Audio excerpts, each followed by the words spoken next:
Hello YouTubers, it's RADAUSTIN27 back here, and today I have a official Numa strategy for either World at War or Black Ops, and I did this on World at War just to show you the saturation difference in zombies. Both strategies suffice and they both show the same thing.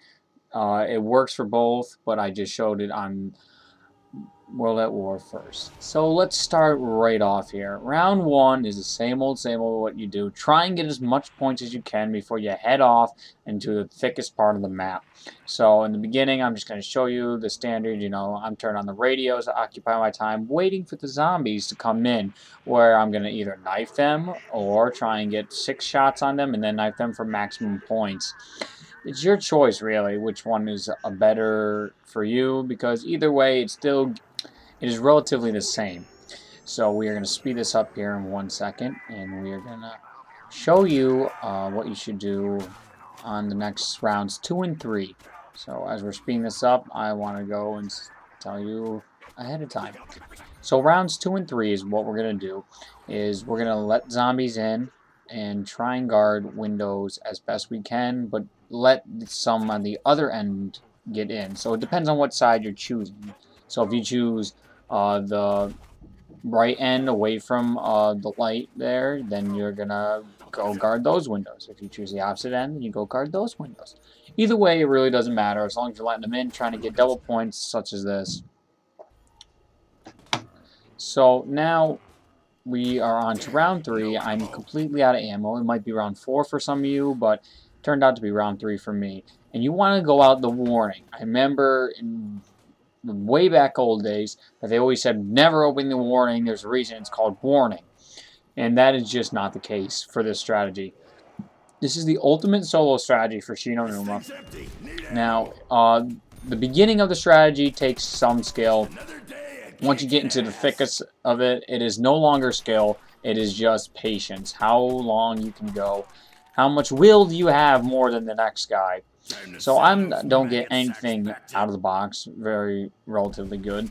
So I am going to do the next part of this strategy. I'm going to camp in this little area by the comm room, not opening the comm room or the stairs, so no zombies can get behind me. They can only come in front of me. And you want to let power-ups like insta-kill and nuke go, just let them go. You don't want them. You're trying to rack up as much points as possible. Here I'm showing the first area you need to open up for this to really help you out in this strategy. Now, there's been many strategies similar to this on the internet, but this is my version of it and it seemed to work very well. Now, when you open it on the World at War, 3 zombies will spawn no matter what.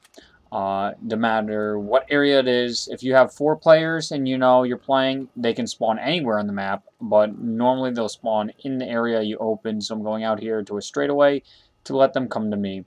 It's always 3 zombies in the World at War, and in Black Ops it is no zombies whatsoever. So, as we continue right along here, we are going to show you the extra zombies you need to be aware of. Try and be aware of the amount of waves you have. So again, trying the box here, you want to get an LMG. I get an MG42. Now, for Black Ops, you might as well go get a LMG such as the RPK or HK21. Either one will suffice for the strategy. You're going to need heavy weaponry to defend off enemies. So now the second place you're going to want to open is the doctor's quarters, and then finally the storage if you're not getting any luck with the perks. Your main goal is to get enough money to go get the perks you need, which is Juggernaut and Speed Color. Those are the 2 main perks you're going to want to have. Those 2 will allow you to get hit and reload faster, in case you didn't know. So as we continue here, this is the general idea. You're going to want to have Betties too to help you when you start to get overrun, because there's no quick revive in World at War, so you won't be able to revive yourself. In Black Ops, you're going to want to get quick revive, because you will be able to revive yourself 3 times. So as we continue, I'm showing you how the rounds would go about. I'm staying here for an awfully long time. For the amount of rounds you probably want to stay in this area is anywhere from round 6 to 14. Those rounds are the main ones for just about anyone. So I end up getting the Wonder Waffle finally, And this was actually I didn't go in here hoping to make this video. It was actually for a different video I'll tell you guys about later, because it's a really original idea I got from a fan and I really like that. So I'm going to post that eventually. So now I'm going to show you what happens when you get overrun. You got to know when to bail, when it's time to leave, to fly the coop. You're going to build up quite an amount of money after you get the Wonder Waffle and a good LMG. So as you can see, the zombies are pushing very hard, and you got to lay back a little. This one gets around me, and I almost hit the hay there, take a nice little dirt nap. And now begins the official strategy. You can run on the outskirts of the map in the comm room without being slowed down by the water, and you can do this as much as you want all the time. So I'm going to show you this bit of the strategy and how it should normally start after the initial. If there are zombies coming out of the hut while you're coming through that area that I shot the Wonder Waffle off there, you need to make sure there's enough room to run through them or dodge through them. So now I'm happy and dancing around because I'm in my strategy. I'm like, oh, yay, yay, yay. Because originally my previous record was I got to round 100 in Numa, and I was like, you know, once I got Juggernaut out of the fishing hut the first time, I knew something special would happen. So as you guys can see here, the MG is still relatively useful, and it is wrecking the zombies, to be honest with you, at the moment at round 17.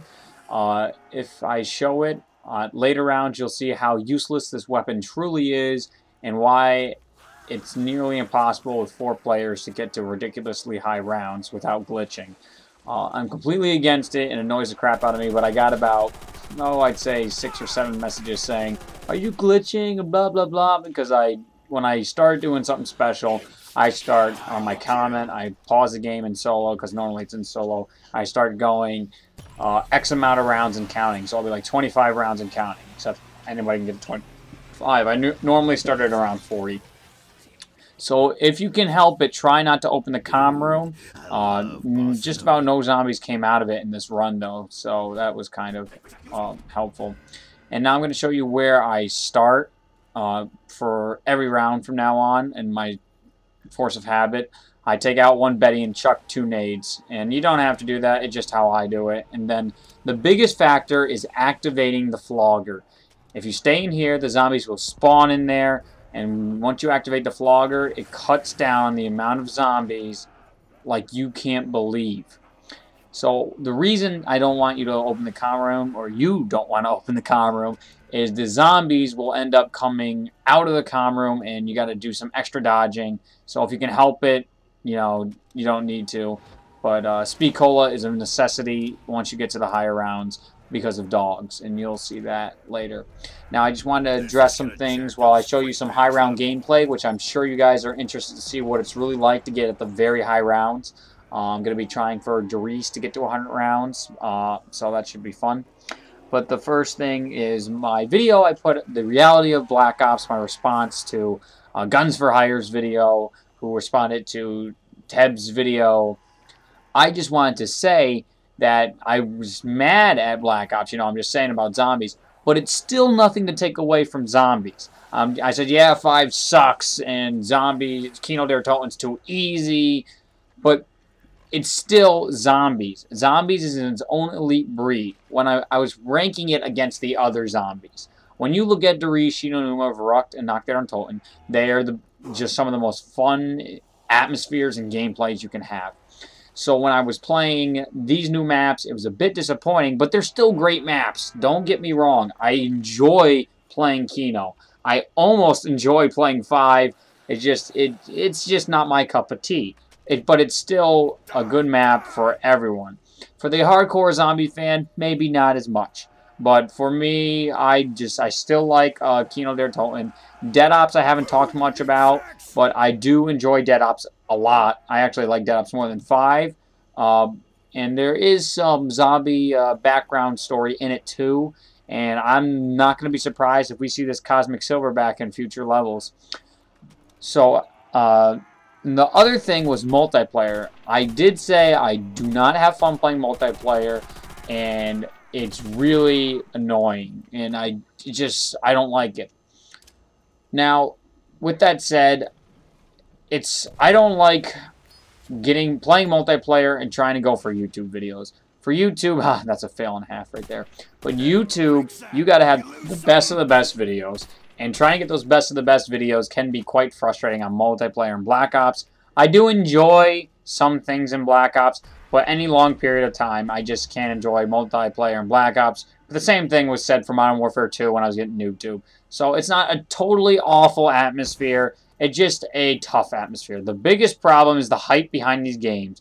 Modern Warfare 2 was supposed to be the second coming of God, the way they hyped it. And the same thing happened to Black Ops. And it can't live up to these expectations. So this is round 50, by the way. And I'm showing you dogs. They come fast. And this is a really good strategy to start in here so they can't get behind you. And use your Wonder Waffle. Always shoot at the ground. That is the best place to shoot a waffle. Do not shoot at their heads because it will not work. And later I figured out how to avoid splash damage like that. And I'm going to show you actually my 100 rounds. But when the dog jumps at you, you want to shoot it as he goes to bite you and jump at you. You want to shoot it as it's in the air. You will not get splash damage and the dog will die. And the chain lightning will end up killing the other dogs following it. So here we are, round 98. And it's the end of the round. Same old strategy. Tons of patience. I'm not going to say this is the hardest thing in the world. It just takes a lot of patience, a lot of effort, and a lot of focus to do it. So this is your strategy to get up to these ridiculously high rounds. I couldn't fit all the rounds of how high I actually got in here. I'm just going to give you a taste of it. I will eventually post it on my channel, so go check that out if you would like. And I want to thank you guys for watching. I really appreciate it. If you guys have any requests or anything about zombies, please feel free to message me. I'm going to be starting my new Easter egg series on this channel, and I'm sure you guys will love it. Trust me. So, thanks for watching, and I'll talk to you later. Goodbye.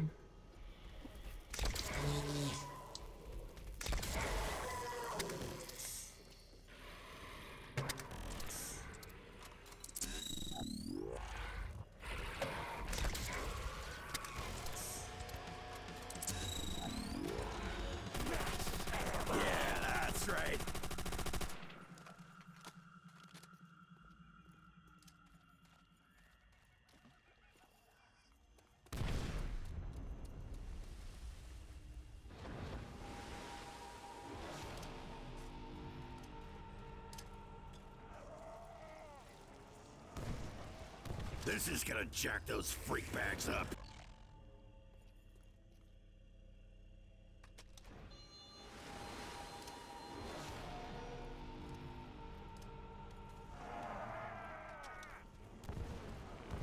This is gonna Hey guys, we're on Facebook.